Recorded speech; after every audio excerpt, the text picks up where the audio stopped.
કેલાલ જાદુગરની મારે તમને વાત કરવી છે. ત્યારે કેલાલ જાદુગર જ્યારે વિશ્વવિખ્યાતની અંદર હજારો શો કર્યા, ત્યારે મુંબઈના કપૂર ખાનદાનને એવું થયું કે એમણે હજારો શો કર્યા છે, તો હું અમારા તરફથી એક પાર્ટી આપું. એટલે એ પાર્ટી આપવાની જ્યારે વાત થઈ ત્યારે કેલાલ જાદુગરને ઇન્વિટેશનમાં બોલાવ્યો કે મુખ્ય મહેમાનમાં એ અને એના સિવાય જેટલી પણ બોલિવૂડની સેલિબ્રિટી હતી એ બધી જ ત્યાં ઉપસ્થિત. એટલે રાજ કપૂરે, પૃથ્વીરાજ કપૂરના દીકરા રાજ કપૂરે એવું કહ્યું કે એટલે કેલાલ તમે થોડુંક લ્યો ને એટલે બાકીની પાર્ટી છે શરૂઆત કરે. એટલે ત્યારે કેલાલ જાદુગરે એવું કીધું કે હું નથી લીધો, નથી પીતો, નથી લેતો. એટલે રાજ કપૂરે ફરીથી કીધું કે નહીં, તમારે થોડુંક એક ચમચી તો લેવું જ પડશે, એક ટીપું તો લેવું પડશે. એટલે કે ભાઈ રહેવા દે, તું હું નથી પીતો. એટલે શમ્મી કપૂર એનો મોટો ભાઈ એને એવું કહે છે કે તારે લેવું તો પડશે. એટલે પેલો ફરીથી એવું કહે છે કે હું નથી પીતો. એટલે પેલાને સુડાઈ દે છે ને એના મોઢાની અંદર પરાણે બોટલ ઘુસાડે છે ને કહે છે કે તારે પીવું જ પડશે. ત્યારે ફરીથી પેલો બે હાથ જોડે છે ને કહે છે કે હું નથી પીતો. એટલે રાજ કપૂર એવું કહે છે કે ભલા માણસ, તારી હાટુથી તો પાર્ટી યોજી છે અને તું એમ કે નથી પીતો એટલે કે તારે લેવું તો પડે જ થોડું. એટલે ત્યારે મારા બાપના હમ, રાજ કપૂરના, એ પૃથ્વીરાજ કપૂરના સમ કે તારે લેવું પડશે. ત્યારે એ રાજ કપૂરને, પૃથ્વીરાજ કપૂરને એ સામું જોઈને કેલાલ જાદુગર એવું બોલે છે, એ આપણો કહેવાય, સૌરાષ્ટ્રનો મૂળ કહેવાય, એટલે આપણા એને ઉપર ગર્વ થાય. એ એવું કહે છે એને કે હું પણ તારી જેમ લેતો હતો, પણ તું તારા બાપના હમ આપીને મને અત્યારે પીવડાવવાનું કહે છે, પણ મેં જે દિવસે છોડે ને તે દિવસે હાથ પેઢીના હમ ખાઈને છોડ્યા હતા. કહેવાનો મતલબ કે એ છૂટી શકે. એક વખત કદાચ જીવનની અંદર આવ્યું હોય ને તો એ છૂટી શકે. 2 રૂપિયાની મજા હોય ને એની કરતાં આપણા આંગણાની અંદર નાના નાના બાળકો, નાની નાની ઢીંગલીઓ રમતી હોય ને એમાં મજા વધારે આવે.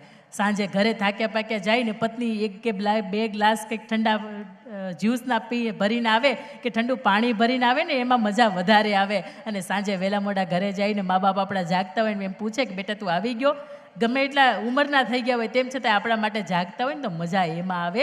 આ 2 રૂપિયાની મજા હોય ને એમાં મજા આવે નહીં. 1000 રૂપિયા, કરોડ રૂપિયા વાપરે અને આપણને એમ કે ઊંચે લોગ ઊંચી પસંદ, હાવ ખોટા. આમાં વયું જાય. રાજાને રજવાડાએ વયા ગયા છે તો આપણું શું ન વધે? આપણી પાસે ત્યાં રજવાડું કે રાજુ છે એ બધું એટલી બધી સામગ્રી કે સાધન સંપત્તિ છે નહીં. અને હોય તો પછી સરદાર વલ્લભભાઈ જેવા કોઈને ઊભું થવું પડે, 562 ભેગા કરવા પડે. એટલે આપણી પાસે આવું કંઈ છે નહીં. એટલે ખાસ સરદાર સાહેબની મૂર્તિને એટલા માટે ખાસ વંદન કે એ જ્યારે દેહાંતના સમયે માત્ર 6 ફૂટના હતા, પણ આજે કેવડિયા કોલોની ખાતે 597 ફૂટના ઊભા છે ને એનું ચારિત્ર બોલે છે ને નીતિમત્તા બોલે છે. અને એ જ્યારે ગયા ત્યારે ગજવાની અંદર માત્ર 300 રૂપિયા હતા અને આજે ભારત સરકાર એને 3000 કરોડના ખર્ચે આપણી વચ્ચે ઊભા છે ને ત્યારે એની નીતિમત્તા બોલે છે. એ જ્યારે વિધુર થયા ને ત્યારે માત્ર 33 વર્ષની ઉંમર હતી અને 75 વર્ષ જીવ્યા. એટલે 46 વર્ષના ઉંમરકાળની અંદર એક પણ સ્ત્રીની સાથે એનું જીવન જોડાયું હોય, એનું નામ જોડાયું હોય એવું નહોતું. નાની નાની દીકરી મણીબેન અને નાનો દીકરો ડાયોભાઈ, એને બેયને સાચવતા સાચવતા કહ્યું હતું કે હું બીજા લગ્ન નહીં કરું. મારા ભાઈ માટે તો કે પાસપોર્ટ આપી દઈશ, કે મારા ભાઈને ભણાવવા માટે હું વિદેશ મોકલીશ. અને કોઈ એને પૂછ્યું કે ભાઈ માટે પાસપોર્ટ આપી દીધો? ત્યારે એણે કહ્યું હતું કે ભાઈ માટે પાસપોર્ટ નહીં, ભલા મારા પ્રાણ પણ આપવા હોય ને તો આ સરદાર પટેલ આપી દે. આપણે એટલા માટે એને ગૌરવથી યાદ કરીએ છીએ, એટલા માટે આપણે એના નામ ઉપર આપણે કહી શકીએ છીએ કે હું પટેલનો ને પાટીદારનો દીકરો છું.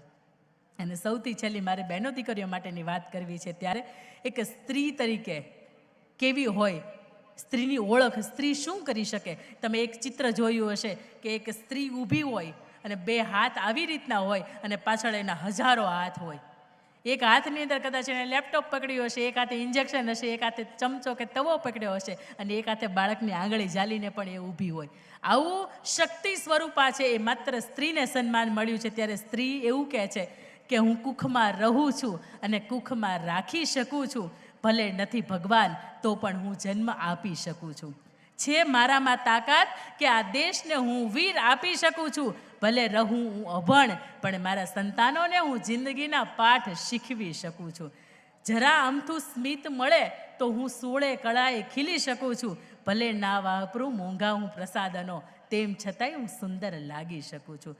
પરણીને ભલે આવી હું પારકી, પણ પોતાના પારકા હોય એને પણ હું પોતાના બનાવી શકું છું. નથી થવું મારે પુરુષની સમોવડું, પણ મંદિરમાં હું પેલી આજે પૂજાઈ શકું છું. આપણે રાધા કૃષ્ણ સીતારામ એવો શબ્દ બોલીએ છીએ, કારણ કે ત્યાં પણ આપણે સ્ત્રી છે ને એને આગળ કરી છે. એ ખાસ એટલા માટે કે સ્ત્રીના જીવનની અંદર અહીંયા વાત થતી તે બેણે કહ્યું હતું કે સીતાજીના જીવનની અંદર અનેક જાતની મુશ્કેલી પડી હતી. દીકરીને ખૂબ મોટા મહેલ જોઈને આપ્યા હતા, અને તેમ છતાંય તે મુશ્કેલીઓનો સામનો કરતાં કરતાં જ્યારે સીતાજી જમીનની અંદર ગર્ભની અંદર ઉતર્યા ત્યારે એણે 2 હાથ જોડીને શ્રી રામ પ્રભુ ભગવાનને એવું કહ્યું હતું કે ત્વમેવ ભર્તા નચ વિપ્રયોગ, કે જન્મો જન્મ મળો તો માત્ર તમે જ મારા પતિ થઈને મળો. આવું જીવન હોય ને તો પુરુષને હોંકારો હોય કે નહીં, મારી પત્ની મળી છે, મારી અર્ધાંગના મળી છે ને તો આવી મળી છે. મહારાણા પ્રતાપ કે જ્યારે ચહેરો એનો ઝાંખો પડે અને 2 હાથની પોતાને તલવાર હોય ને ચેતક ઘોડો લઈને ચાલ્યા આવતા હોય ત્યારે એમના પત્ની અજબદે પવાર જોવે ને તો એને એવું કે મહારાણા થાકી ગયા હોય ને તો આ 2 તલવાર મને આપી દો, ચેતક ઘોડો મને આપી દો, આજે પણ મેવાડને પાછીથી બેઠું કરવાની તાકાત મારી અંદર છે. આવા હોંકારા હોય ને ત્યારે પુરુષને એમ થાય કે જીવનની કોઈ પણ પરિસ્થિતિ આવશે પણ મારી પત્ની, મારી અર્ધાંગને મારો સાથ નહીં છોડે. એક પત્ની તરીકે આવું જો દાંપત્ય જીવન હોય ને તો ખરેખર મા બાપે આપેલા સંસ્કારો છે ને એ આપણે ઉજળા કરી બતાવ્યા કહેવાય. અને સૌથી છેલ્લી વાત મારે લેવી છે ત્યારે કે દુનિયાની અંદર એક સ્ત્રી તરીકે ઘણી વખત હારતી હોય, ઘણી વખત થાકતી હોય. એને મેં હમણાં વાત કરી હતી એમ કે કલ્પના સરોજ એને વિચાર આવ્યો હતો કે મારે ન જીવવું જોઈએ. આવી સ્ત્રી, હજારો સ્ત્રી સાંજ સુધીમાં દુનિયાના અપમાનથી કે ઘર પરિવારના ત્રાસથી કે ક્યાંક અમુક ઉંમરે સંતાનોને ન રાખે છે એના પણ ત્રાસથી સદ્ધર કુટુંબ છે એની વાત નથી. પણ તેમ છતાંય તે દુનિયાના લાંછનથી સ્ત્રી એવું નક્કી કરે છે કે મારે જીવવું નથી. કદાચ ભગવાનની દયાથી મને એક પ્રેરણા થઈ છે કે હું છું વિરાંગના, આવું અભિયાન હું ચલાવું છું કે જે અભિયાનની અંતર્ગત એક પણ જાતનું ડોનેશન કે એવું કંઈ હોતું નથી, પણ માત્ર સ્ત્રી તરીકે એક સ્ત્રીના જીવનની અંદર એક સ્પિરિટ ભરું છું કે કોઈ પણ સંજોગોની અંદર આપણે જીવવું પડશે. આપણું જીવન છે એ કોઈને અર્પણ કરવું પડશે. એક સ્ત્રી તરીકે જ્યારે સ્ત્રીની દુશ્મન હોય એ વાતને હું અહીંયા ખોટી સાબિત કરું છું. અને આપ જેટલી પણ બહેનો મને સાંભળો છો, જેટલી પણ દીકરીઓ સાંભળો છો, આપ સૌને વિનંતી કે આપ આપની જગ્યાએ ઊભા થાઓ. ક્યારનો તમને આશકારો થાય કે કોઈ માંડ ઊભા કર્યા. જેટલી પણ બહેનો દીકરીઓ મને સાંભળે છે, મંચસ્થ મહેમાનો કદાચ આની અંદર જોડાય તો સૌભાગ્યની વાત છે. બહેનો દીકરીઓને જ્યાં મને સાંભળે છે, જેટલા પણ સ્ત્રી પાત્ર છે મને સાંભળે છે, દરેક વ્યક્તિ પોતાની જગ્યાએ ઊભા થાય. પોતાની પાસે ફોન છે, જેમની પાસે ફોન છે એની ફ્લેશ લાઇટ ચાલુ કરો.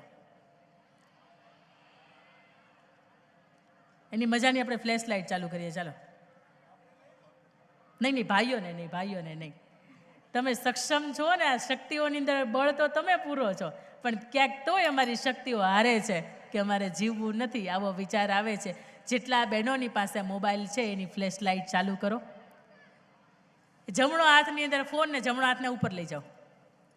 1.5 મિનિટ માટે હવે તમારે આવી રીતને ઊભું રહેવાનું છે. હું બોલીશ નહીં, તમારે સામે બોલવાનું છે. અને મહેરબાની ફરીથી પ્લીઝ મારો સાથ આપજો. અને હવે આ ભાઈઓ માટેનું નથી, ખાલી બહેનો માટેનું છે. અને મહિલા મંચ તો જ સાર્થક કહેવાશે કે હું જેટલી મોટા અવાજથી બોલું છું ને તો સામે તમે મોટા અવાજથી મને પ્રતિકાર આપો. તમારો ડાબો હાથ છે હૃદય ઉપર, ડાબો હાથ હૃદય ઉપર થોડીક વ્યવસ્થા કરી દેશો. હાથમાં ન હોય ને તો તમારી પાસે ફ્લેગ છે, ઝંડા છે ને, હા ઉઠાવો. આપણી પાસે કંઈક હોવું જોઈએ.